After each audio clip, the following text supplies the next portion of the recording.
Welcome to The Explainer. So if you've been feeling this exhausted, low-level hum of anxiety lately, that constant nagging feeling of being completely overwhelmed by pinging notifications, endless data streams, and just the ridiculously fast integration of AI into your daily life, well, you're definitely not alone. Actually, you're experiencing a thoroughly documented psychological state. Today, we're unpacking some fascinating new research all about this modern sensation of being constantly plugged in and just completely mentally maxed out. But to really get a grip on our current digital fatigue, we're actually going to take a pretty surprising journey back in time.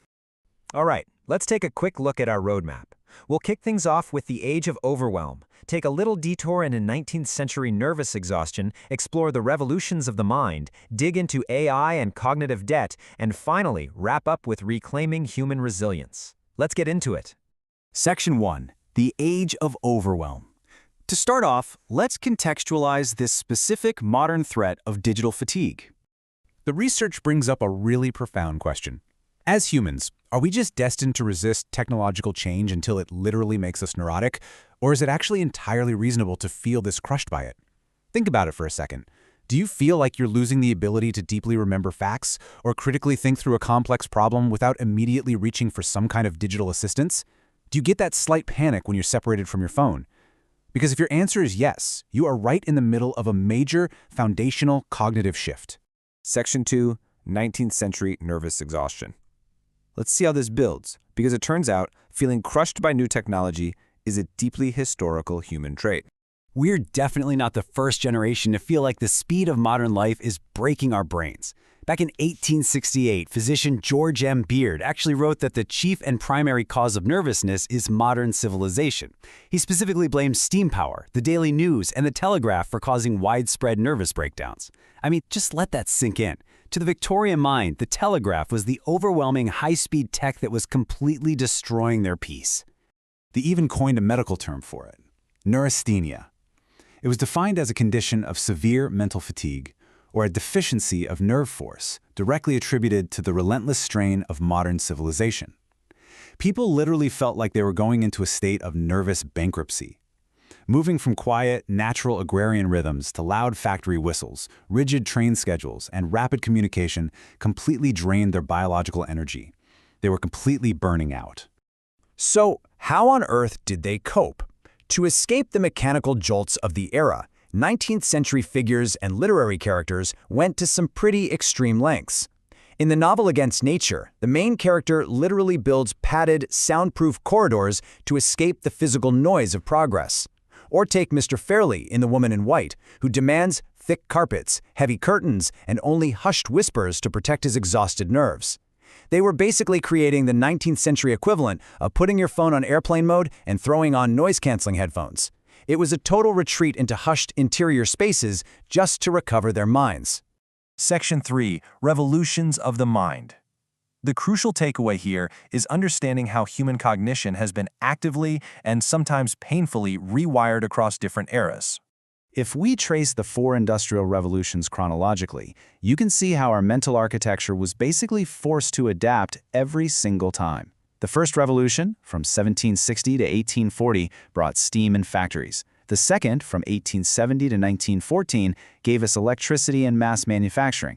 The third, spanning the 50s to the 2000s, ushered in early computing and the internet.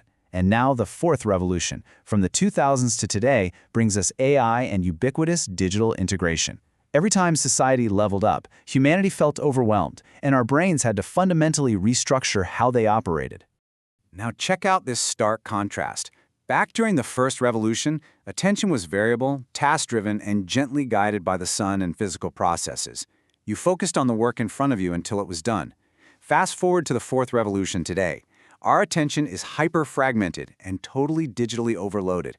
We are constantly context switching between human interactions, digital inputs, and all these subtle automation cues. We've shifted from purely physical fatigue at the end of the day to a profound, invisible cognitive fatigue. Looking specifically at how memory has shifted, it's wild to see how it moved from episodic, embodied storytelling in the 1700s to being pretty much entirely outsourced to AI and digital systems today. Think about it. We don't really retain complex information anymore. Instead, we rely on what researchers call transactive memory. That basically means we just remember where or how to search for the info online rather than storing the actual facts in our own heads. Consciously or not, we are offloading the heavy lifting of knowledge straight to the machines. Section 4. AI and cognitive debt. And that brings us to the incredibly unique challenge of our current era. In the fourth industrial revolution, AI isn't just a passive tool like a calculator. It's a highly active orchestrator of our knowledge.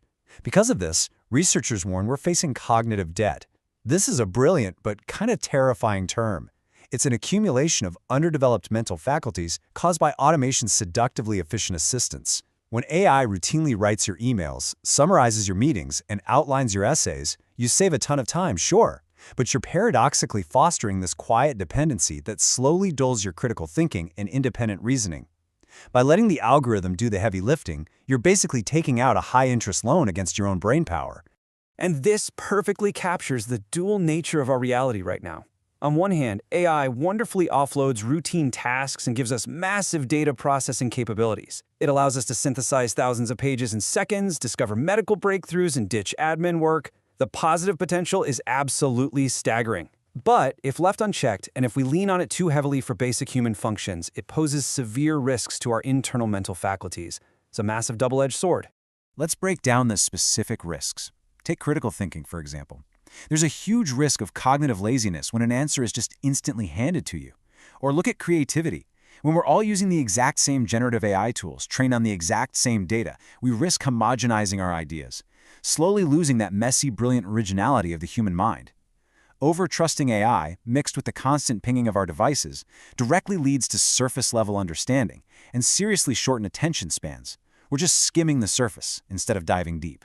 Section 5. Reclaiming human resilience. But hey, we are definitely not powerless here. Just like the Victorians adapted to trains and telegraphs, history strongly suggests we'll adapt to this era too, provided we implement strong governance and personal resilience strategies. On a macro level, the research stresses shifting to adaptive governance. AI is a dynamic, living system, not static software. The source material highlights the Maori principle of Tino Rangatiratanga, or self-determination. We have to act as active stewards, practicing kaitiakitanga, to ensure AI stays grounded in collective human values, instead of blindly handing over the keys to opaque algorithmic systems. And what about on a micro, personal level? Using these emerging lessons, we can actually build a personal roadmap to protect our own mental well-being and take control of how we interact with these tools every single day. Here's exactly what you should take away from this explainer. To avoid cognitive overload, you have to actively reclaim your focused thinking time. Set hard cognitive boundaries, turn off the notifications, and build your own modern padded room of silence when you need to do deep work. You also need to build memory scaffolding by deliberately training your brain to retain critical knowledge instead of outsourcing everything to the cloud. Treat your brain like a muscle. And perhaps most importantly, you must rigorously protect your offline downtime to reset your biological rhythms. You literally have to step away from the machine. And that brings us to the absolute core of it all. We want to leave you with this really powerful Maori proverb as a final, provocative thought. What is the most important thing in the world? It is people, it is people, it is people. In an age of unending technological waves, algorithmic automation, and the constant looming threat of cognitive debt, human resilience and authentic human connection absolutely must remain the center of our world. So how will you protect your human mind today?